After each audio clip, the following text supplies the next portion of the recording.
thank you so much for being on the Sports Editor. It's really good to have you on the show. It's great to chat to another international sportsman. So thanks so much for your time.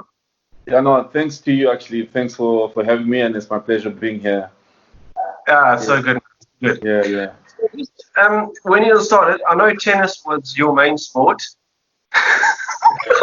What? Oh my God.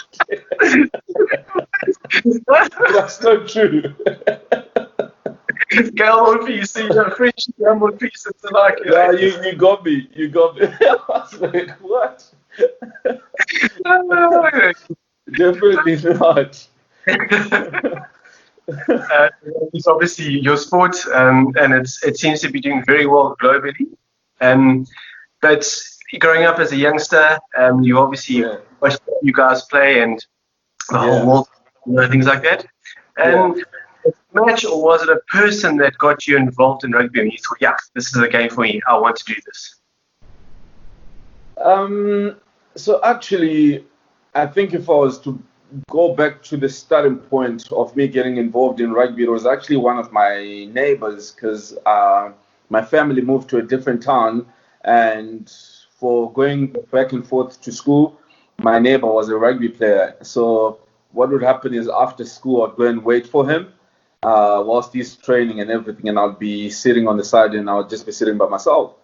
So he actually motivated me to get into rugby. And he said, instead of sitting and being bored for like 2 hours, whatever, why don't you get some kit and just join us?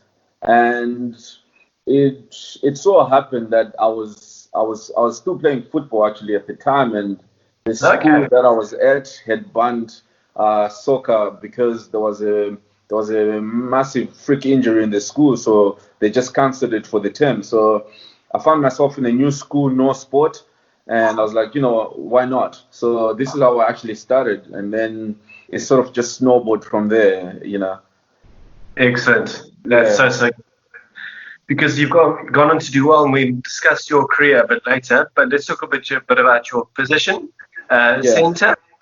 Yeah. Great. In terms of your playing style, do they allow both a bit of freedom? You can distribute, you can do what you want to do. You're enjoying being centre, obviously.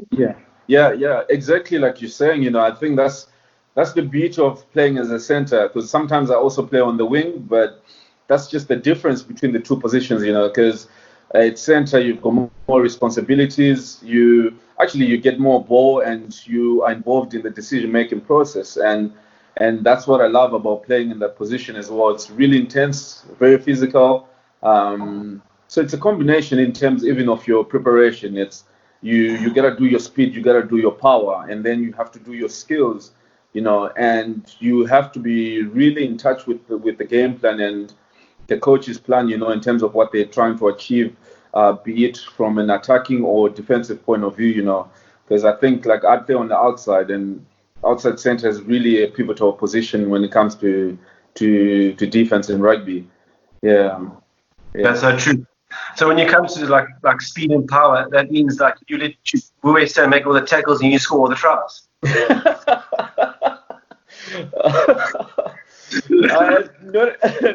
Not exactly like that, but we actually work in tandem really well. I mean, he's obviously a really powerful, strong ball carrier, really powerful, and I guess we do split our responsibilities like that, and he allows me to score tries, and he sets me up nicely. So yeah, he's a good centre partner. That's good. That's good. Yeah.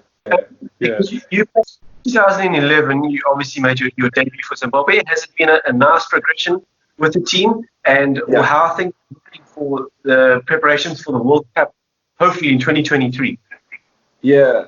So I think one thing I like about what the current management of the Sables is doing is being involved in the setup from the time I made my debut to now. You can see that they're really putting in a really good effort to catch up on what other international teams are doing, teams that are trying to be in the World Cup, like in terms of organization to start, and then training, and then how they set up everything. So I really like the fact that I feel like probably as many years as I've been involved in the system, this is probably as professional as it's ever felt, which that's is great. really amazing for the athletes, Yeah. because we are almost left with only one responsibility only, and that's bringing results on the field. When you step onto the field for training, guys are sorted out in terms of everything that they need. So I'm really glad that they've partnered with BOK to get their kit sorted. They've got guys offering supplements. They're getting the team involved in the Super Sport Challenge in South Africa as preparation. Because before, we'd rock up 1 week or 2 weeks before test matches, and we working out combinations. So they're really trying. And given the circumstances economically in Zimbabwe, you have to take your hat off for the guys. They're doing some really good work. Yeah. So I think it's just positive. It's looking really good going into the World Cup. Yeah. No, that's awesome. That's awesome. Because, talking about competitions, you've also done very well for the sevens side for Zimbabwe. Yeah, you have scored lots of goals. Yeah. A great competition. Sevens rugby is doing very, very well. And how do you manage then to sort of commit to the sevens program and the 15 program and your club? Hey, you're a busy man. Yeah, so in sevens, I actually play as a forward. I play as a forward, so sometimes I'm a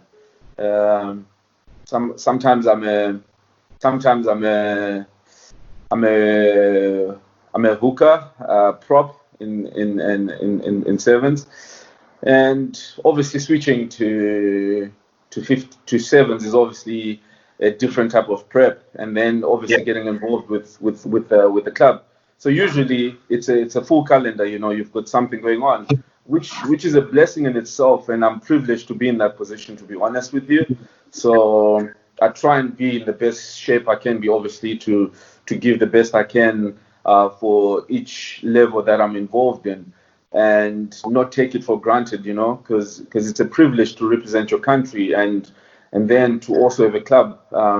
At the same time, the opportunities aren't always available for everybody, so you grab it with both hands, and you never take it for granted any single day. Yeah. That's true. And it seems like hard work is part of who you are. And hard work, I believe, always pays off. So, you must keep doing what you're doing. And it'll be great. Another African team, like I mentioned, to Zimbabwe as well, in the World Cup. Yeah. But, there's a lot of work, but I'm sure you guys will get there. And let's talk a bit about your club career. Yeah. You were in France, and it looked like things went a bit pear-shaped because of the virus. Are you based still in France, or have you moved to another club? Where are you, and who are you playing for? So at the moment, I'm actually in Kaunas in Lithuania. Yeah. So I signed a short-term contract with one of the clubs here. So I'm playing in the Baltic Top League. I played my first game last week, but it's a short-term thing. I'm only here for 4 weeks, and this is my second week. So I've got another week and a half left. I'm gonna play 2 more games, and then I'm going back to France. So before I came over, I re-signed with Rugby Club Compiegne, the club I've been at for the last 3 seasons, and I re-signed with them for another year. So I'll be going back to France for pre-season beginning of August. Yeah. Well, that's good. It's good. It's good that you trying these things where you can. Playing in a different country is always a nice experience. Yeah. I always find the French rugby very interesting, and I love asking the guys about French rugby. Do you find that it's quite intense at times, or does it sort of go up and down, and you almost don't know what to expect, or is it quite hard, intense rugby during the games? I think it's a combination of everything you said, actually. And in terms of the ups and downs, you find that the one thing I had to really adjust to mentally coming from South Africa was that playing a game at home and playing a game away, say the same team, is a completely different ball game altogether. Like, there's a thing about traveling, like French teams just don't travel well. And obviously the supporters as well from each home field are like very influential with how the ref, calls the game and how they motivate their team. So for me, at the start, it was really frustrating because obviously our season, we play home and away, so we go 2 rounds. And you're like, guys, come on, this is like the same team we played and we pumped at home. How come, it's so difficult away? So eventually I got the hang of it and I've come to terms with that. And then in terms of intensity as well, I think it's quite well known that emotion is part of the French play and the French game. So I think I'm sort of the complete opposite of that. I like to have a very clear head when I'm playing and prepare myself very well, like physically, and then you've got a cool head and your body is like on fire when you get in the game. For them, when a little bit of emotion kicks in, it can go either way. Actually, it can get the guys really fired up, or the opposite. So sometimes it can be very unpredictable. You just don't know which team is gonna show up on the day. And I think you also see it with the national team as well, and it's exactly the same thing at club level as well. Yeah. Yeah. Well, 2 questions later. And the first one, will be interesting to see what happens with Six Nations, because it looks like they're trying to carry on, and the French side was doing well. Yeah, John, yeah, it was. Yeah. Do you follow it at all, the Six Nations, or? I do actually. So I'm so fortunate, man. I'm in such a privileged position with my sponsors, Honda France. So they give me access to the stadium, and I live like 40 minutes from Stade de France actually. Oh, fantastic. So I'm always, to be honest, I remember 2007 watching Brian Abana scoring all the tries. So I've got that sentiment with Stade de France, and I love going there. So usually I don't miss games when they're in Stade de France, and I go and watch France playing. So also, when the Springboks were not doing well before Rassie took over, I sort of started leaning over to England, So when England came to play France, I actually went to the stadium, and England beat France France beat England in Stade de France, and that was a really good English side, and it was just amazing. It was incredible. I totally love that experience, and whenever it comes, I obviously take it and I go and watch. So I was gutted for them when the whole COVID thing happened, because in a way as well, I mean, I don't know about you, but when you stay in a place, you start to sort of blend in. So I've got a thing for Les Bleus. I want to see them doing well, and I want to see the national team winning. So I was really hoping they get the Six Nations, for peace as well. When France wins, everybody is happy, and it's the complete opposite when they lose. That is really, really true. Yeah. Great compliment. Yeah. During lunchtime, do they give you snails?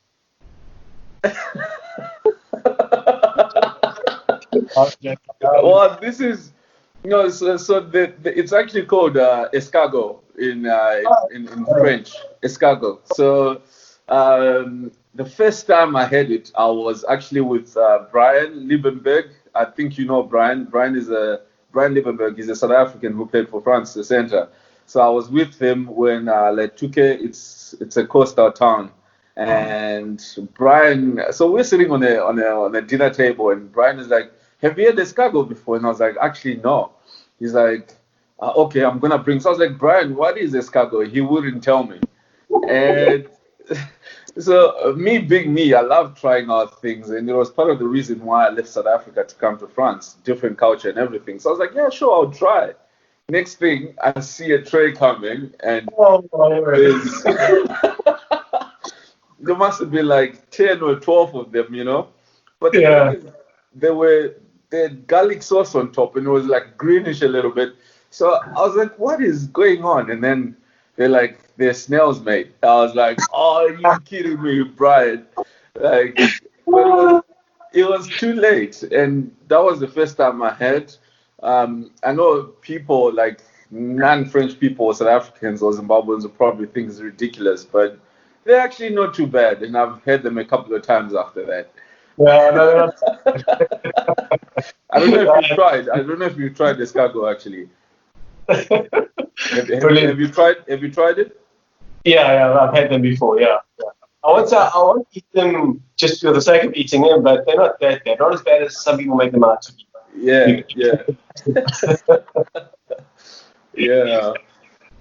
Right, you mentioned South Africa, and you've actually studied social science and majoring in psychology and business management. Yeah, that's correct.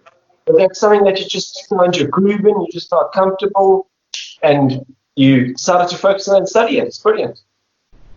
Yeah. So that's got my family written all over it. When I was leaving high school, I had Richard Dihaga and Hans Scriber from the Sharks Academy come to me, and they offered me an opportunity to join the Sharks Academy, and my family were pushing for me to do my studies before rugby. So eventually I did go to Durban anyway, but then at some point I was like, you know what, let me do it, and it just made sense. I was still within the province and the system with the Sharks, and I got to do my degree. And psychology is something I love, and I was also good with business classes as well. So it just made sense for me to do that double major. Yeah. No, really, really good. That's really good. No, Yeah. It's studying. It's great that you've done it. Well done. Yeah. Because Thanks. in your time in KZN, you also played for the Sharks Club 15. Had a great time there. Yeah. Even won the Varsity Shield under John Mitchell. So Absolutely. That was, yeah. Varsity was an incredible experience for me. So I was coached by John Mitchell, life-changing, career-changing experience. Guy knows his rugby, and he completely changed my game as well. And then I won the Varsity Shield with Ryan Stradwick, who was the Super Rugby assistant coach for the Sharks. So I just had some of the best coaches during my time at UKZN, and then getting those guys again back at the Sharks, and it was nice, man. It was a really great rugby experience overall. I love the traveling. I think I got to see South Africa with the Varsity Shield because we bounced into actually every single province. So that was also really nice, and I was sort of like cultured into South African rugby like that. Yeah. Well, that's great. And I think because you got really committed to that, you got really stuck in, and you worked really hard, that's why you actually ended up in France. So again, it's a testament that hard work is so essential. So no, that's great, Shayne. Well done. Brilliant. Thanks, man. Thanks around the world. Which destination has been your favorite and why? Which nation has been my favorite? What's like destination, place, maybe a stadium, whatever it may be, has been your favorite? Yeah. So I think I'm gonna split it. It's really difficult. I've been lucky enough with rugby. I've traveled quite a bit, so I'm gonna split stadium and place. So at the moment, live before COVID, I think my favorite city to go to was Barcelona. I went there for a social beach rugby tournament, and then I ended up spending time there. Yeah, I was with my boys from SA Wild Dogs Rugby, and it was like mind-blowing experience. I totally loved the ambience in Barcelona, and if I could go back, I'd love to go back. I mean, if they had like really good like rugby there, I would easily move to Barcelona. And then stadiums, that's also really tough, but I think it doesn't get better than Hong Kong Stadium. That is, c'est la crème de la crème, It doesn't get better. It doesn't get better, yeah. The ambience there is amazing, man. I love playing there, and I would love to go back even when I'm done as a spectator and just go in the South Stand. I'm sure you've watched Hong Kong Sevens when there's that stand fills up at 10 a.m. in the morning, and so that's my favorite stadium. Brilliant. Absolutely brilliant. That's so good to hear. Shayne, you almost seem, we're going to go back a bit to Zimbabwe rugby now. Okay. Yeah. is like a senior in the Zimbabwean side now. Are there nice guys coming through? Is there a nice structure? I know you mentioned that things are looking good, but you want that continuation. You don't want it to be one good year and then it all falls apart. Yeah. Are there putting things in place for continuation and young guys to come through? Yeah, so I think Zimbabwe is really blessed as well with a lot of talent, and there's an abundance of it, to be honest with you. I think so there are a lot of youngsters that you can see that are starting to put their hands up. I think for a bit there wasn't so many, but now you can see so many guys are coming through and getting involved in the system, which is really nice to see, because I also remember when I was a youngster and coming through, and there were a lot of guys who were talented ahead of me, and it was really difficult to make the national teams. So I think once you become a senior, your focus almost shifts to who's going to carry on with the Sables, who's going to carry on with the Cheetah side, taking the teams forward. And you want that to happen. You want that healthy competition. And I almost feel like for somebody like myself who would be thinking about longevity of their career, that push from behind sort of propels you forward, actually, to stay on top of your game, because you know somebody's coming. But at the same time, a combination of that with your experience, it also feeds down to those youngsters, and then they take it forward and they take the team culture and their experience forward. And, we keep the same principles and everything we want in the environment. So I'm glad the guys who are coming through, and they trust me, there's plenty of them. I think just to add on, probably one of our biggest problems is it always goes back to the economy. So guys are not really staying in Zimbabwe, which means we lose a lot of guys to a lot of systems as well. But I know that Jason Maris, the Sables, for example, Sables team manager, he's making a really big effort to keep a database of everybody and keep track of all the players, and always tell the guys, like, if you want to play for Zim, the opportunity is there for you to come and prove yourself and earn a spot in the team, which is fantastic. No, that's good. It seems like they're, like you mentioned, trying really hard to get things going on. So that's good. Yeah, like I mentioned earlier, I think rugby globally is in a really good space because they're trying to do things right and expand the game, but they haven't lost their values. So it's really good to see. Shayne, as you sort of draw to an end, I just want to ask you, what is Munch It? What is? Munch It. Munch. Munch, yeah, that's thing on your Instagram, Munch It. All right. So, Munch is a food delivery service started by one of my old rugby mates.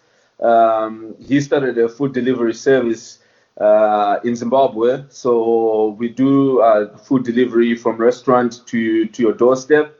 And so initially I joined them as a brand ambassador, and then we sort of grew that partnership from there, and I'm sort of involved with those guys as well now. And that's basically it. It's like the Zimbabwean version of Uber Eats, but I think the plan is to take it into Africa and as far as possible, obviously. Yeah. Well, that's excellent. Well done. That's brilliant. Really, really good. Yeah. And Shayne, the rest of the year, how are things looking for you? It's good that you've been able to play a bit of rugby, but are you eager to get? Is it a busy year ahead of you? Yeah, I wish I could tell you, to be honest. With COVID, it's really difficult to say how the year is gonna go. France has just put up mandatory masks, for everybody in public this week because the numbers have sort of spiked up again. So God knows what's gonna happen. To be honest, I think for now, just be happy to be healthy and alive, and we see what happens with the rest of the year.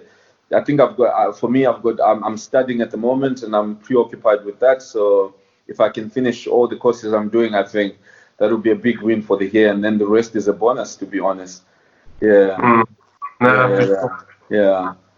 So, I think you're bringing a lot of good to the game of rugby, not only at your club, but I think for Zimbabwe as well. So keep up the good work. It's really, really great. Yeah. No, I really appreciate that. And Thanks as well for having me and also having all the rugby guys involved.